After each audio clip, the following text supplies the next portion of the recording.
ओम श्री साईनाथाय नमः। ओम श्री साईनाथाय नमः। ओम श्री साईनाथाय नमः। सभी साईं भक्तों को नमस्कार। कथा प्रारंभ करते हैं। पिछले भाग में आपको सुनाया था कि भूमि और शिव दोनों के बीच में उन्हीं की परिवार की बेटी ने बीज बो दिए। उनकी जैसे वो हंसी खुशी जिंदगी गुजार रहे थे, मेहनत करके सुख दुख में। नाटक का काम तो उनको हाल फिलहाल मिला था, लेकिन वो बेचारे जिंदगी गुजार रहे थे। शिव की ही बहन ने उन दोनों की जिंदगी में कड़वाहट के बीज बो दिए कि तेरी पत्नी तेरे से पैसे छुपा कर रखती है कमाई में से, और एक दिन वो भाग जाएगी तुझे छोड़ के। अब दिमाग में तो बीज। अगले दिन कोई प्रोग्राम था कठपुतली का, और तुकाराम जी ने इत्तेफाक से, इत्तेफाक ही कहना चाहिए, उनके लिए तो दोनों पति पत्नी एक समान थे कि दोनों ही मेहनत कर रहे थे। उन्होंने एक दिन पहले जो प्रोग्राम हुआ था उसके पैसे शिव के हाथ में दे दिए कि ले भाई, कल की मैं जल्दीबाजी में तुम्हें पैसे देने भूल गया था, इसलिए ये लो पूरे 50 रुपए। जबकि भूमि बताती थी कि 45 रुपए मिल रहे हैं, 5 रुपए वो अलग डाल देती थी निकाल के। शिव ने दिखाया, क्योंकि बोल तो सकता नहीं था। उसने तुकाराम जी से कहा 50 के ना, हाँ 50 रुपए पूरे। उसके बाद उनने रजिस्टर चेक किया जिसमें सभी को मेहनताना मिलता था तुकाराम जी के थिएटर का। देखा तो हर बार के 50 रुपए चढ़े हुए थे। प्रोग्राम होने को पब्लिक पूरी बैठी हुई टिकट खरीद के। अब शिव बाबू को जो था अफसोस हो गया कि हाँ, मेरी बहन सही कह रही थी, और मेरी पत्नी जो है मेरे से पैसे छुपा रही है और एक दिन भाग जाएगी। अब वो जो थे दोस्तों, आपने अगर कठपुतली का प्रोग्राम देखा है तो एक बंदा तो स्टेज के पीछे खड़ा होकर कठपुतली नचाता है, और दूसरा बंदा जो है पर्दे चेंज करता है। अब उसे पर्दे चेंज करने थे, वो आराम से पीछे बैठा हुआ अफसोस में। अब सीन था कठपुतली के प्रोग्राम के बीच में वर्षा के होने का। भूमि कहानी सुना रही है कठपुतली का तमाशा देख के, और वो बार बार बारिश की डिमांड हो रही है सीन में, लेकिन बारिश नहीं आ रही। और वो बार बार अपने पति को भी, जो कि पास में ही एक कोने में बैठा था, पानी डालने के लिए बोल रही है, लेकिन उसकी कोई समझ में नहीं आ रहा। यहाँ तक कि पब्लिक ने छींटाकसी चालू कर दी। छींटाकसी चालू कर दी, पब्लिक भड़क भी उठी और तुकाराम जी से कहने लगे हमारे पैसे वापस करो।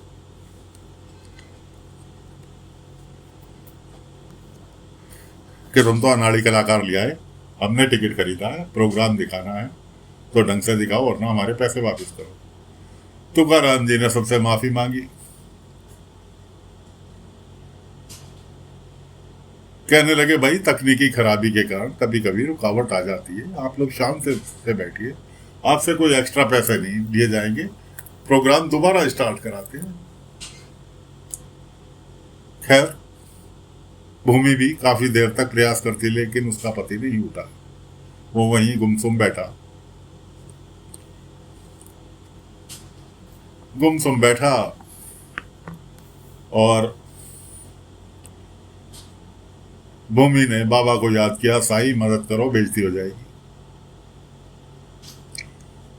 बाबा को तो कोई सच्चे दिल से एक बार याद कर ले, बाबा तुरंत सहायता के लिए पहुंच जाते हैं। कहीं भी हो, किसी भी रूप में पहुंचेंगे, बाबा अवश्य पहुंचते हैं। ऐसा विश्वास हर साईं भक्त को रखना चाहिए कि जो साईं की शरण में आ गया उसका साईं कभी साथ नहीं छोड़ते। बाबा तुरंत वहां प्रकट हुए, अपनी झोले में से बंसरी निकाली, पात्र आगे फैलाया, हाथ में लेके भिक्षा पात्र आगे फैलाया, उसमें कुछ पानी आया और वो पानी उठा के बाबा ने बांसुरी में डाल दिया। बांसुरी के छिद्रों में से इधर पानी गिरना चालू हुआ और उधर बिना किसी के पानी डाले स्टेज के ऊपर बारिश चालू हो गई। सारी पब्लिक हैरान कि बारिश और इतनी सटीक दर्शा रहे हैं बारिश को। अरे फिर क्या था, फिर तो ताली पिटनी चालू हो गई प्रोग्राम में। हर किसी ने प्रोग्राम को सराहा। जैसे तैसे प्रोग्राम खत्म हुआ, सबने बड़ी तारीफ की। और उसके बाद जो थे तुकाराम जी ने आज का मेहनताना दोनों को दिया। भूमि शिव के पास पहुंची, उससे बात की, लेकिन उसने कोई जवाब न देके घर के लिए और चल दिया। तुकाराम जी ने फिर 50 रुपए दिए मेहनताने के। भूमि लेके जा रही थी। उधर बाबा शिरडी में भूमि की नंद, जिसका नाम था वैशाली, वैशाली को की और अपने उसके पति की, दोनों की आपस में बनती नहीं थी।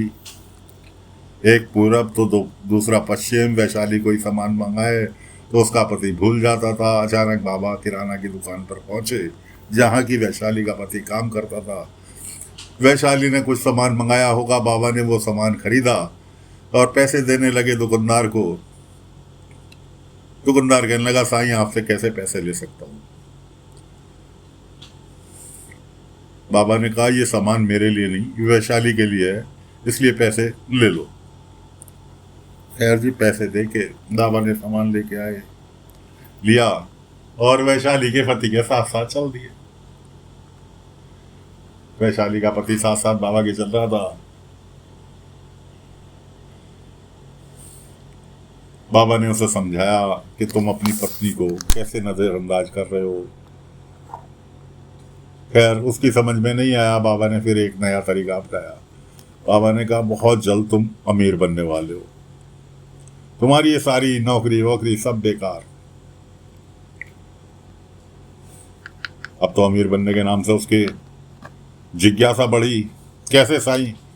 बाबा ने कहा, एक पहेली है, उसका जवाब तुम दे सकते हो तो तुम अभी अमीर बन जाओगे। बाबा ने पहेली पूछी। वो पहेली का जवाब वो नहीं दे पाया।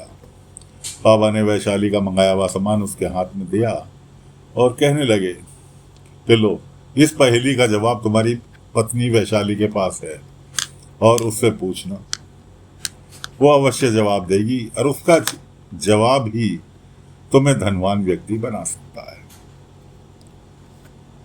ऐसा साईं क्या? बाबा ने उसके वो दिया हुआ सामान उसके हवाले किया और उसे वहां से चलता किया।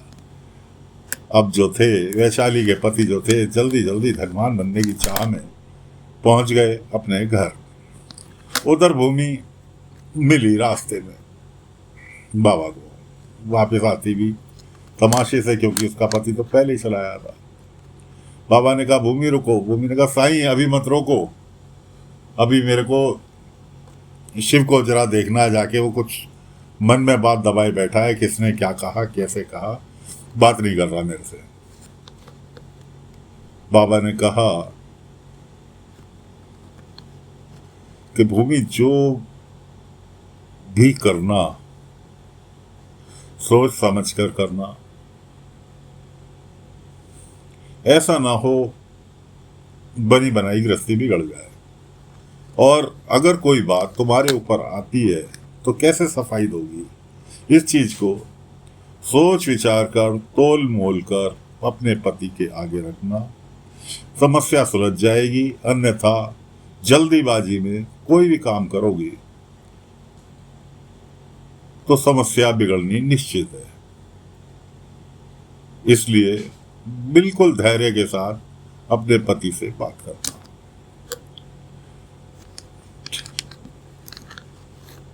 उधर जब तुकाराम जी ने देखा कि जिस बाल्टी से पानी डालना था वो बाल्टी भरी हुई रखी थी, शिव को देखा वो एक कोने में बैठा था कि पानी आया तो आया कहां से। तुकाराम जी भी बाबा के बहुत बड़े भक्त थे। बाबा को हाथ जोड़कर प्रणाम किया कि साईं तुम्हारी महिमा अपरंपार, तुम्हारी महिमा कोई नहीं जान सकता, कब किसके ऊपर मेहरबान हो जाओ। बाबा को प्रणाम किया, बाबा का शुक्रिया अदा किया। तो साथियों, फिलहाल कथा को यहीं पर विराम दे रहे हैं। अगले अंक में आगे की कथा लेकर फिर हाजिर होंगे। तब तक के लिए आज्ञा दीजिए। ओम साई राम, ओम साई राम, ओम साई।